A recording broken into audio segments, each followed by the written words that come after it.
When I grew up, I discovered that there are too many different types of leadership skills. But in the example of Jesus Christ, the kind of leadership skills he demonstrated was the servant leadership. Now, a leader may say that, me, I am a soldier man. I don't obey before complain. Is that a leadership quality that we should accept it because that is your leadership skill? Will it actually lead people to want to follow you? Or it makes people run away from you and rebellious towards you?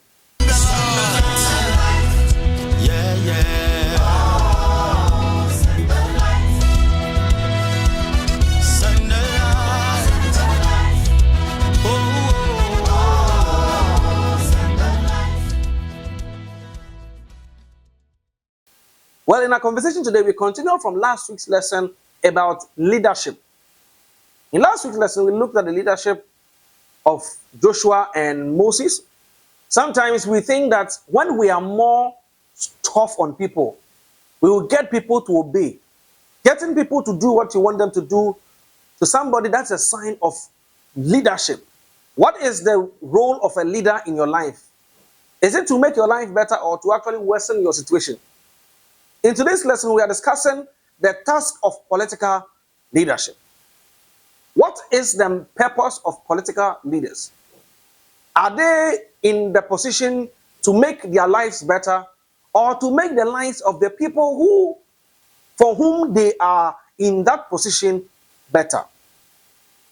Our conversation here looks at the scripture from the book of Kings. And the focal point of discussion is Rehoboam, who succeeded after Solomon, his father. Now, Solomon has subjected his people to pay a lot of things that make their lives more difficult. Too many taxes in the days of Solomon. Now, the Solomon dies and his son succeeds. And the people come to Rehoboam and makes their request. And Rehoboam did the wise thing, asking for time to think about it, to come and give them a befitting answer for their question. Rehoboam consulted two groups of people. The first group were the elderly. They told him, I love the statement that they said. They told Rehoboam in the scriptures, they told him that in verse 7 of 1 Kings chapter 12, he says that, serve them today and they will serve you always.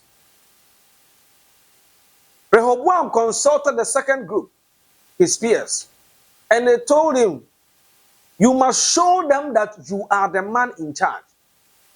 Let them feel the pains of your leadership. Let them know that if your father was weak, you are going to be tougher. This was a response of Rehoboam.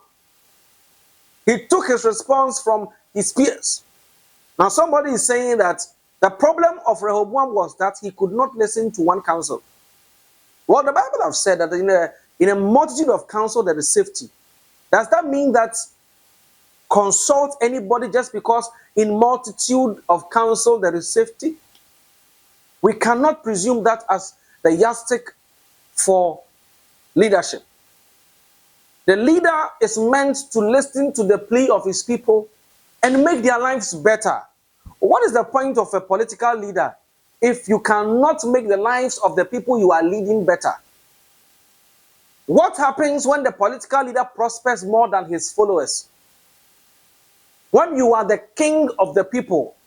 And I think that is a fallacy of politics. Thinking that when you become better, when you become a political leader, you must become a better representation of the people in terms of wealth, knowledge, wisdom, and opportunity and access. Jesus said, we must treat others as we would want others to treat us. So the mere opportunity of you being in the place of leadership must be to treat the people in the place where you are serving as though you were the one who is receiving.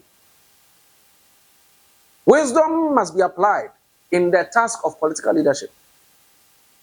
Rehoboam could not apply this wisdom.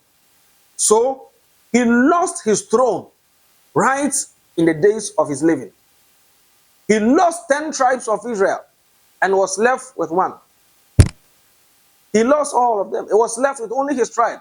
that followed him. May the people be wise to not accept any leader just because we wear the same color. We have the same affiliation. We belong to the same fraternity.